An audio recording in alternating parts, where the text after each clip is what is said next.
დაუბრუნდით ეთერში ნანერვიულები ცოტა ამ სიმღერის შემდგომ, მაგრამ ჩვენურად და კარგად ჩაირა და ყავს ასევე არაჩვეულებრივი სტუმარი, შესანიშნავი ადამიანი ჩვენ სტუდიაში სტუმრად არის ადამიანი, რომელიც წლებია ქართულ ტელესივრცეში განსაკუთრებული ენერგიით, პროფესიონალიზმით და უშუალობით გამოირჩევა. მსახიობი, ტელეწამყვანი და რაც მთავარია, შესანიშნავი არაჩვეულებრივი მამა, ჩემი კოლეგა და მეგობარი გიორგი გასვიანი. არა მარტო მოგესალმებით ჩვენის, ნახე ჩემიო რა არის. მოგესალმებით ჩემო საყარელო. გიორგი, მოდი შემიჭირიმე, მოდი. ძალიან მიხარია თქვენთან სტუმრობა. მიყვარხართ ყველანი. მე მგონია რაც მე ვარ, აქ პირველად ხარ ხო ჩვენთან სტუმრად? თქვენს გადაცემაში. ჩვენს გადაცემაში. როგორ რა? აი როგორ შენთან რომ მოვდივართ ეს არა, დილის გადაცემებში უფრო სტუმრობია. აი ჩვენ დავჩაგრე ხო? მიჭირს ხოლმე დილით მოსვლა და გამომწრთნეს. ხოდა მორჩა ახლა ნავსი გატეხე და ხშირად უნდა იყო ჩვენი სტუმარი. ეხლა რაშია საქმე? ეხლა ვარ გადასარევდა არაჩვეულებრივ მდგომარეობაში, ჯერ ერთი, იმიტომ რომ სიმღერა კარგად ჩავამთავრე ასე თუ ისე. მეორე, რამოდენიმე დღეში მე უნდა ვიყო გიორგის გადაცემაში სტუმრად. და ეხლა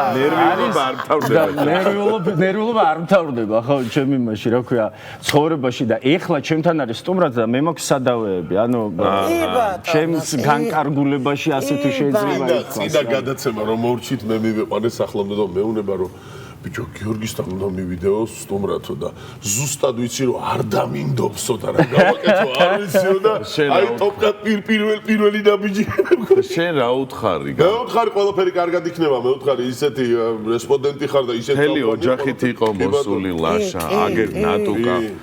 არა, ერთი სიამოვნება ყოფნა და ეხლა მითხარი შენ და გვითხარი, აი როგორ და მივყვეთ, როგორ ინარჩუნებ აი ამ ხნის განმავლობაში მაყურებლის აი ასეთ დიდ სიყვარულს და რა არის ის ენერგიის ძალა, რომელიც ამოუწურავი გაქვს შენ? ხეხა ძალიან ჩამჭრელი შეკითხვა არის.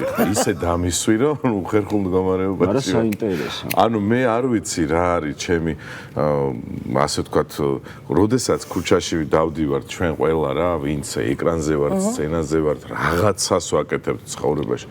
ყველაზე მთავარი ის არის რომ ნებისმიერი რამ, რაც შეიძლება გააკეთო პოზიტიური ხო შენს პროფესიაში, აი ჩვენი ხალხის ყველაზე დადებითი თვისება ეს არის რომ ყოველთვის ამას გამოხატავენ. პირველად და გულწრფელ. როცა ხვდები გულწრფელ ადამიანებს ქუჩაში იქნება ეს თუ ნებისმიერ ქალაქში სადაც ჩახვალ საქართველოში და ეს არის ჩვენი ყველაზე დიდი საზღაური მსახიობების განსაკუთრებით.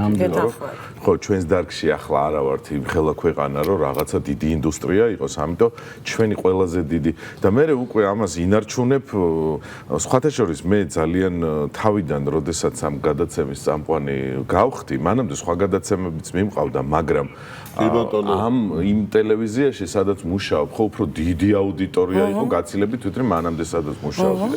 ისე შეიცვალა უცბად ყველაფერი ძალიან ბევრმა ადამიანმა პირდაპირ აღმიქვა როგორც აი ამ რაღაცა მოწყობილობის პატრონი დეტექტორის კაცი. მართლა ასეა. ჩაწყობები თუ იყო რომ გეხვეწები გიორგი ვატყობდი რომ ადამიანებს უნდათ მაგალითად მოსვლა რომ ფოტო გადაიღოთ ჩემთან და ვერ მოდიოდნენ რა ანუ და მე რაღაცა გავღიმებდი რომ მივხვდებოდი რომ უნდა და ვერ მოდის ტელეფონი უჭირავს მაგალითად რაღაცა მისი გონება არ წაიკითხულან რა ხო და ანუ ხვდები რომ უნდა და ვერ მოდის და მე ხოცი შენც ჩვენ ხო ხედავთ ვინ გვიყურებს ვინ არა ვინ ცნობს ვინ არა ლოკატორები გვაქვს ჩართული და ნუ ბოლოს გავღიმე იმიტომ რომ შეწუხდა ადამიანი და მე მითხრა რომ აი მე მეგონაო რომ ძალიან ისიყავითო რაღაცნაირი და უკარება და მე გადავწყვიტე რომ რაღაც უფრო უშუალოდ გადაცემის ფორმატშიც და ისედაც რა გადაცემის გარეთაც მეტი უშუალობა იმიტომ რომ მაყურებელი გაძლევს რაღაცა როლს და ხანდახან გონია რომ გაიული შეიძლება ეს გონი ხარ რაღაცა გონი უხეში რაღაცნაირი ესეთი მკაცრი ნახე რა და ამან დავთქვა აუცილებლად გიორგი არის ძალიან თბილი ადამიანი და ძალიან მეგობრული ადამიანი და არ ქონდა ჩვენ ერთად მუშაობთ და მე და ბექნოს ახლა განსაკუთრებით გვიყვარს ერთმანეთი ახმეტელის თეატრში უკვე რა ვიცი ძალიან ბევრი წელია რა 10 წელზე პარტნიორები ვართ სცენაზე და რა ვიცი ხო პრემიერაც აქვს ხო მე მგონია ძალიან მალე თქვენ პრემიერაც აქვს ძალიან მალე გიორგის ჩვენ ვართ ისე სხვადასხვა სპექტაკლებში ერთად მაგრამ ამ ერთად თეთრ ბაირაღებში რა მოგონია ძალიან დიდ სიამოვნება არის ჩვენთვის პარტნიორობაც ერთმანეთთან და ხა ლუგზარ ყურაშვილი იყო ასევე ჩვენი პარტნიორი როგორი კაცი მაგარი კაცი აუ არაჩვეულებრივი და დიდებული მსახიობი გიორგისაც განსაკუთრებით გარდაიცვალ ჯერ 40-ს არ არის გასული და აი ამ იმაში ვართ თეატრში აუ უნდა ვთქვა რა აუცილებლად ერთ საგრიმეოროში იყო გურამი და არის გიორგი და იმ დღეს შევედი საგრიმეოროში და ისე აქვს მოწყობილი ეს გურამის კუთხე ნუგზარის ბოდიში შემიშალა ინსტინქტურად ნუგზარის კუთხე რომ აი რაღაცნაირად გული ამიჩუყდა კიდევ ერთხელ იმხელა რაღაცა მეგობრული უფროსო უმცროსული და პატივისცემით და რაღაცა მადლობა გიორგი ასეთი დაფასებისთვის ჩვენთან იმ კაცის ხსოვნას დაფასება უნდა და აბსოლუტურად აი იმ სპექტაკლში გეპატიჟებით აუცილებლად და რაც შეეხება პრემიერას აი პრემიერასთან დაკავშირებით ბიჭი ზოლიან პიჟამაში ალბათ გახსოვთ ეს ფილმი როგორი ძალიან რეალურად ძალიან ძიმეა, მაგრამ ეხლა პოსტერი დაიდო გუში, რომ ახმეტელის თეატრში ანუ იდგმება სპექტაკლი, ორი ბიჭი თამაშობს, არაჩვეულებრივი ბავშვები არიან. ეხლა მე სახელებს და გვარებსაც უნდა ვამბობდე და მეშინია არამერიოს და ცოტა ესა რა ქვია. დავტო უცაიდუმლოთ ეს მაყურებელს. მობძანდით და ნახავთ სხვათა შორის უკვე ბილეთები იყიდება და მე მივხვდი რომ ხალხს როგორ უნდა თეატრში ისეთი დრამა რა რომ რაღაცა ხდება სასწაული.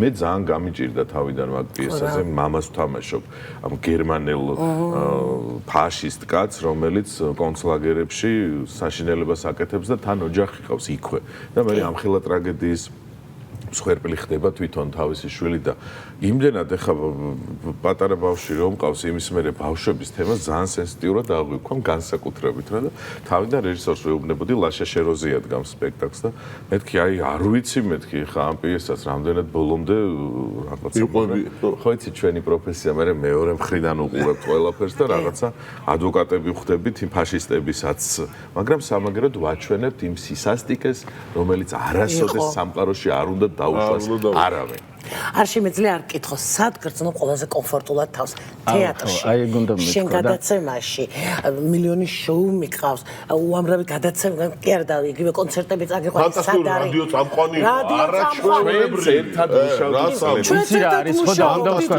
ზუსტად იგივე შერიაში სულ ჩემ თანამშრომლები ხო და აი სად არის შენთვის ყველაზე ისეთი კომფორტული ზონა ზუსტად იგივე შეკითხვა დამება და უბრალოდ მე ვიცი რომ ძალიან უყვარს თეატრი აი ფანატიურად თუ როგორც კი, იმიტომ რომ მართლა ბავშვობიდან 8 წლიდან გიორგი რატიანმა გაგზარდა ასე ვთქვათ და მე უკვე ჩავაბარე თეატრალურ ინსტიტუტში და მე გოგი ქავთარაძე, იქ მურმანჯინორია და საოცარი პედაგოგი. ისე რა უხერხული შეკითხვა. ხო, რაღაცა ისეთი შეკითხვა არის. თეატრის გარეშე არასოდეს აი ეგ შემიძლია როგორ გითხრათ რა, აი ცოტა დავიტრაბახო რა მხრივ, იმიტომ კი არა რომ მაგარი არტისტი ვარ თუ არ ვიცი, საერთოდ არ ვიცი რა ვარ. ყველაზე დიდი კითხვის ნიშნები ჩემს თავთან მაქვს თეატრში ყოველთვის. ყველაზე დიდი ისა რა ქვია, უკმაყოფილება საკუთარ თავთან, ყველაზე დიდი რაღაცა თითქოს აი რომ არ არის ეს ის და რა ვიცი საერთოდ იქნება კი თუ რაღაც აი ეს თუ არა გაქვს იქ გამორიცხულია რაც ხვათა შორის ტელევიზიაში პირიქით არის ხო აი მაინტერესებს იმიტომ რომ ტელევიზიაში იმდენად ვთქვათ თეატრში შეიძლება ამხელა შრომა პატარად თუმცა არ მინდა ხა ვიღაცამ არასწორად გამიგოს რომ ტელევიზიის შრომა არ არის რას ამბობთ ჩვენ წინ ხა აი რამდენი ადამიანი დგას იმისთვის რომ თუნდაც აი ეს გადაცემა გამოვიდეს მაგარი და მაგრამ სხვა შრომაა და სხვა კოეფიციენტი აქვს თვითონ აღიარებას, დაფასებას, შეფასებას, ყველაფერი აბსოლუტურად გეომეტრიული თუ რა ქვია, იმით რა ქვია, სისწრაფით კი არა და კი, აბსოლუტურად სხვა. შუქის სისწრაფით და სინათლის პროგრესით გეომეტრია. ანუ ძალიან სწრაფია რა და ეს მსახიობს ეხმარება. იმიტომ რომ თვითდამკვიდრებაში რაღაცა რომ შენ თავთან ცოტა ისა ხარ, იმიტომ რომ თეატრში ვარსკვლავი, არ ვიცი, მე თეატრში ვარსკვლავი ვიღა გახდება, ცუდად არ გამიგოთ, მაგრამ მე მგონი მაინც ეგრეა რა. ისეთი პლიადა იყო ჩვენს უკან რომ მათ სხვანაირად უმართლებდათ კიდეც გარდა იმისა რომ დიდი არტისტები ისინი მაშინ იყო ეპიცენტრში თეატრი, ყურადღების ეპიცენტრში და დღეს ასე არ არის. ამიტომ კიდევ ძალიან ბევრი თეატრი თეატრია გახსნილი, ძალიან ბევრი თეატრია, აი ძალიან ბევრი თეატრია გახსნილი და ძალიან კარგი დიდი კონკურენცია, დიდი კი ბატონო. და ყველა თეატრს თავისი მაყურებელი. და შენი ეკრანთან მიმართებაში ორივეგან ძალიან კომფორტულად გძნობ თავს, რაც აქ არის, იქ არის და პირიქით რა და ორივე გახდა ჩემი ორგანულად ჩემი პროფესია, ანუ ტელევიზია უკვე 10 წელია თუ მე ტელეწამყვანი ვარ და სხვადასხვა ფორმატის წამყვანი ვიყავი, პოლიტიკაც კი მიმყავდა, სულთავიდან მაგით დავიწყე ток-შოუები და იმდენად ორგანული გახდა ჩემთვის ტელევიზია, რომ არ ვიცი, ვერ წარმომიდგენია მართლა და ეხლა რომ გამიშვა აქედანაც და თეატრიდანაც, რა ვიცი, შეიძლება ვერაფერი ვერ გავაკეთო ცხოვრებაში. შენ თქვი საუბარში, რომ აი ადამიანია მთელი გულით ალალათ რომ რაღაცა კომპლიმენტს გეუნებო. გწნობ რომელია ყალბია და ისეთი გადაცემა მიყავს. იმდენი წელია რომ უკვე უნდა ხვდებოდე. გაგწურთნა გადაცემა. გასაშორის გამწურთნა მაგ მხრივ რომ თავიდან საერთოდ მე თვითონ ველოდებოდი, ოღონდ ისე რო არ იმჩნევ, მაგრამ სულ ელოდები რომ აბა ვინ გიყურებს, აბა როგორ ხედავენ, როგორ გაფასებენ, რამდენად მოწონხარ თუ არა და საერთოდ შენს თავსაც ვერ აღიქვა მაინც გვერდიდან დანახვა საკუთარი თავის კიდე სხვა რამ აი მაყურებლის თვალით დანახვა საკუთარი თავის სადაც ტელევიზია გეხმარება ანუ მე ხვდები უკვე იმ რაღაცებს რა იმას ესე გონია და ასე უნდა ეგონოს კიდეც იმიტომ რომ შენ ქმნი ამ რაღაცა მითს თუნდაც შენ საკუთარ თავზე გამომდინარე ჩვენთვის ესეც მაინც როლია მაგრამ ყველაზე მთავარი არის გულწრფელი თუ ხარ აუცილებლად დაგიფასებს ნებისმიერი ტელემაყურებელი. ეგ არის ყველაზე მთავარი გასაღები მე ვფიქრობ საერთოდ ეკრანის და სცენისაც რა თქმა უნდა უნდა იყო გულწრფელი ის ვინც ხარ სარკასტული ხარ და ცინიკური ხარ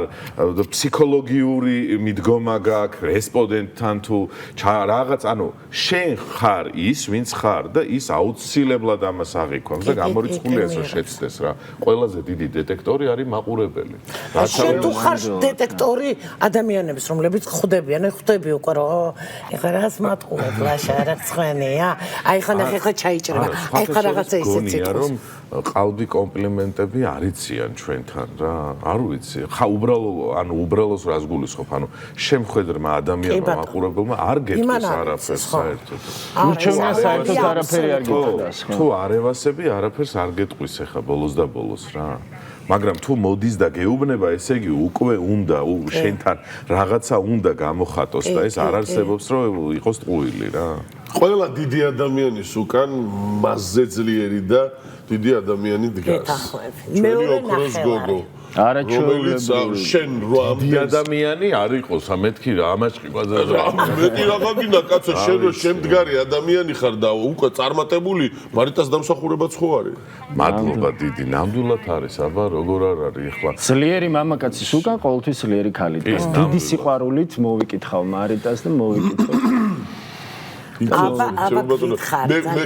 ხოდა იცი როგორ არის არაჩვეულებრივი ოჯახია გიორგის და ძალიან უყვარს მარიტა და ძალიან უყვართ ერთმანეთს მოკლედ სამაგალითო ოჯახი აქვს რა და გიხარი მარიტას შესახებ მე უსვამ ხოლმე კითხვებს აი რამხელა სამაგალითო ოჯახი გაქვთ და რესპონდენტი აუ რა უპასუხოს ეხა არა უპასუხოს და ანუ გამოდის რომ ესე იგი ცუდი ოჯახი მაქვს კითხვას და სამაგალითო მაქვს და ძალიან აპარტამენტები გამოძე ესე ვაბნებთ ხოლმე მაგრამ შენ ეგეთ კითხვას არ დაგიკითხე აი ხა ჩვენ გეუბნებით შენ არ გეკითხებით ჩვენ გეუბნებით რომ შენ გაქვს მართლა სამაგალითო ოჯახი ნახე გადაცემის თვალით უყურებს რა ყველა კითხვას გადაცემის თვალით უყურებს ჩვენ ვამბობთ ამას ეს ჩვენი შეფასებაა მადლობა თითი რა როლი უჭირავს შენ ცხოვრებაში რამდენად არის შენი საყრდენი შენი სტიმული და ასე შემდეგ მარიტა მე კი ვიცი მე საერთოდ ყოველთვის ძალიან დამოუკიდებელი ვიყავი რა ანუ რას გულისხმობ ხა უკვე 35-ის ვიყავი როცა დავოჯახდი ამიტომ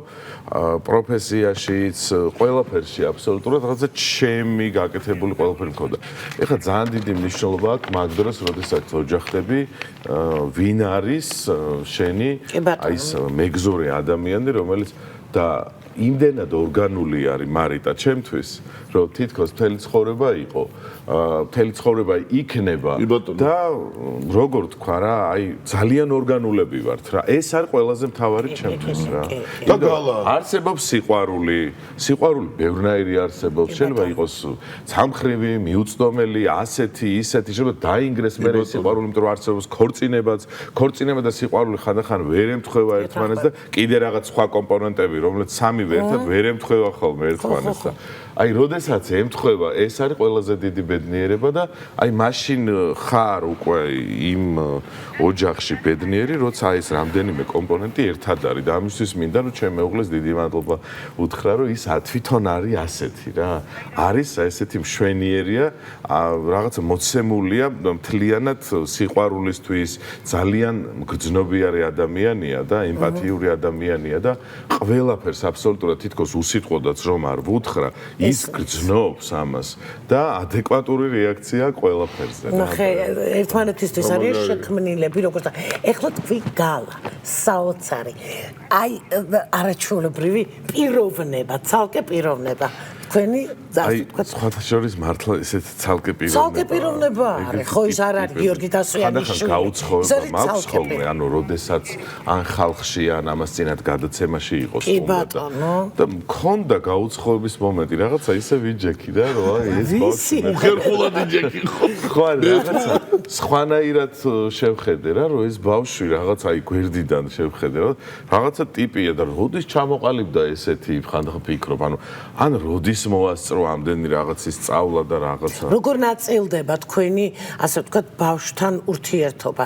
მარიტაზეა ყველაფერი, შენ გააქვს იმის დრო, რომ რაღაცა თუ არა, კი, მაქვს დრო. სხვათა შორის მე შემიძლია ვთქვა, რომ მიუხედავად იმისა, რომ თეატრი, ტელევიზია და ბევრი სხვა კიდე რაღაცა, მე საერთოდ ყოველთვის მიყვარს ბევრი სამსახური, ანუ ხან იქ ვარ, აქ ვარ და უფრო მეც ასწრებ მაგ დროს, ვიდრე მთელი დღე მარტო ერთგან ხარ და მე ვასწრებ ბავშვთან ურთიერთობას, მეგობრობა, ყველაფერს ვასწრებ. იცი რა, აი მართლა შესანიშნავი მამაა გიორგი, რაც ვიცი და იცი რა მინდა გითხრა, უფრო აი ცოტა სიღრმისეულად, ეს ძნელია სახსნელია, მაგრამ აი რა შემოიტანა შენ ცხოვრებაში, რა გარღვევა, აი რა შეცვალა შენ ცხოვრებაში?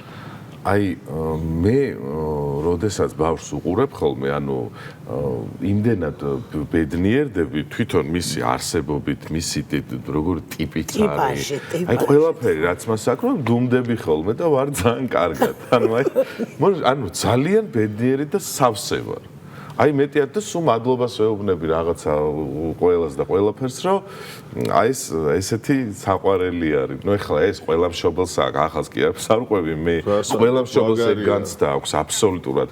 რა შემოიტანა? არ ვიცი, აი ეხლა ვერ წარმომიდგენია, რომ ოდესმე არ იყო, ან არ არსებობდა რა. აი უძილო ღამეები იყო, აი ეს რაღაცა ისეთი რაღაცები, რაც არ იყო თავის დროზე, ხო? აი პატარა ბავშვი არ იცინებს. ყველაზე მთავარი რა არის, რომ ანუ შენ უკვე შენი თავისთვის აღარ გცალია.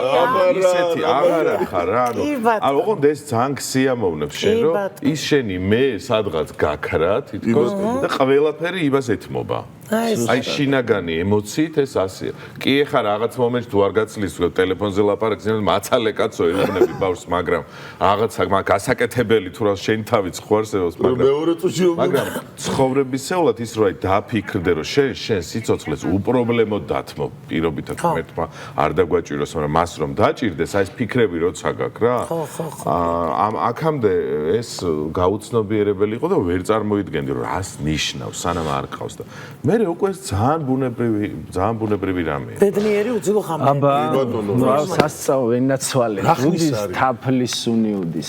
შენ ოთხი, აი ეხა იწყება შენ ცხოვრებაში სკოლის პერიოდი, რომ დაიწყება, წამოყვანა ბოდიში სიტყვა შეგაწყვეტინე. რაღაცა ძალიან საინტერესო პატარა ლექსამდე ხო? არო თქვი ბორჯერ გამახსენდა ისეთ ლაპარაკი, ენაცვალე, დუდის თაფლის უნიუდის მოხვედროდეს ნაპერწკალი რუსთაველის, აი თაფლის უნი რო აზდით ბავშვს. რა არის შეის მთავარი ღირებულება? აი რაც გინდა რომ შენ გადასცე და კონდეს მასთან რა შეიძლება სულფი მეფიქრება ხოლმე რომ აი რა შეიძლება ბავშვს ვასწავლო თქო. ანუ არ მინდა ვასწავლო ისეთი რაღაც, ან ჩაუბეჭდო თავში ისეთი რამ, რაც შეიძლება ჩემი თაობისთვის, ჩვენი გადასახედიდან შეიძლება მე მომავალში ეს აღმოჩნდეს ძალიან სხვანაირი. მე იმას კი არ ვიძახი, რომ არ უნდა გაზარდო იმით, რომ იყოს პატრიოტი. რა თქმა უნდა, პატრიოტიც უნდა იყოს. პირველი რაც მინდა მან რომ იცოდეს ყოველთვის, რომ ეს არის ჩვენი ოჯახის და ზოგადად ჩვენი საზოგადოების, ვინც აფხაზეთიდან ვართ, თავარი სანუკვარი ოცნება, სანუკვარი არ ვიცი, ანუ ოცნება, ოღონდ ისეთი მიზანი როა რა, ოცნება კი არა, რომ იქ უნდა დავბრუნდეთ და იქ არის ჩვენი სამშობლო, სადაც უნდა დავბრუნდეთ და რომ მან და მისმა თაობამ უნდა გააკეთოს ყველაფერი იმისთვის, რომ მოახერხოს ეს გაერთიანება და იქ დაბრუნება. და რა შინაარსს და იდეოლოგიასაც ატარებს შენ ყოველთვის. ხო, ეს ანუ მინდა რომ ეს გადავდო და ალბათ თავისთავადაც გადავდო. ოჯახიდან მოდის ყველაფერი და მეთანხმები და ისეთ ოჯახში იზრდება რომ თავარი ადამიანური ღირებულებები რა, სულ მაგას ვფიქრობ, რომ არ არის, ხო, მამაჩემი გარდაიცვალა 42 წლის იყო. მანამდე აფხაზეთის ომის გამო მე ვის ტრავმა მიიღო და ძალიან სერიოზული და ფაქტიურად ვერც მოძრაობდა, ხო? ახალგაზრდა 36 წელს კაც დაემართა ეს და 6-7 წელი იყო ჩავარდნილი და აი მისი ფიქრები, მისი აზრები, და რომ ახსენდება მისი მიდგომა ადამიანებისა და აი სამყაროს მიმართ თვითონ მე ვერ ვარ ეგეთი ის ძალიან კაი ტიპი იყო რა და აი მინდა რომ რაღაცა მთავარი ადამიანური ღირებულებები. იმიტომ რომ ისეთი ტოქსიკურია უკვე ყველაფერი. მარტო აქ არა, საერთოდ მსოფლიოში, იმიტომ რომ რაღაცა ამ მექანიზმებამ მოგცა იმის სამწუხაროდ რა, იმ საშუალება, რომ პირდაპირ გამეტებით და რაღაცა და აი ეს მე ამ ბოლო დროს ვარ, აი მაგ ყველაფრის წინააღმდეგი და სადაც მივდივარ ხოლმე, ყველგან ვაფიქსირებ, რომ როგორმე უნდა ბოლო მოეღოს აი ამ გამეტებას და ზიზღის ენას. არ მაინტერესებს, სად ხარ, ვისთან ხარ, რატომ ხარ, რომელ ხარ, არ მაინტერესებს. მე შენ ქვებს არ გესურვი. ვიყოთ რაც შეიძლება სიყვარულით დამოწმებით. და უფრო მაგარი ტიპები ვიყოთ, ვიდრე ქვისროლა რა. ესე იგი რა გამოდის, რომ იმდენად მაპატიეთ, რომ ბანძები ვართ, რომ თუ ქვა არ ვესროლე, ესე პირველ ყოფილივით, ესე იგი ვერ გავხდი ვერაფერს ჩემს თანამემამულესთან. დაამთავრდეს ეს ზიზღი რა. აი ყველგან მინდა რომ ესე ვიაროს სულელივით და ამაზე ვილაპარაკო. არა, ძალიან შენ ვარ აბსოლუტურად მართალი ხარ. შემდეგი ესე იგი მოწვევის თემა რომ უნდა მოხვიდე აფხაზეთზე არ ვისაუბრია. აფხაზეთზე აუცილებლად უნდა ვისაუბროთ. ნუ მოკლედ ძალიან დიდი მადლობა გიორგი მოგზანებისთვის არაჩვეულებრივი ადამიანი გიორგი გასვიანი ჩვენი სტუმარი და საჯაროდ ვაცხადებ როგორ თბილი გადაცემას ჰქონდა ისეთ უნდა მოვაწყოთ შემოხარ სხვა გზა არ გვაქვს. მე დავჩაყარა საფუძველი იქ რომ დაინდო. აი ესე სიყვარული ვაჩუქოთ ყველამ ერთმანეთს და აი ხო სიყვარულით პატარა რეკლამაზე გავიქცეთ და ძალიან მალე დავბრუნდებით გიორგი უღრმესი მადლობა გიორგი მადლობა გული ხარ ჩვენი მადლობა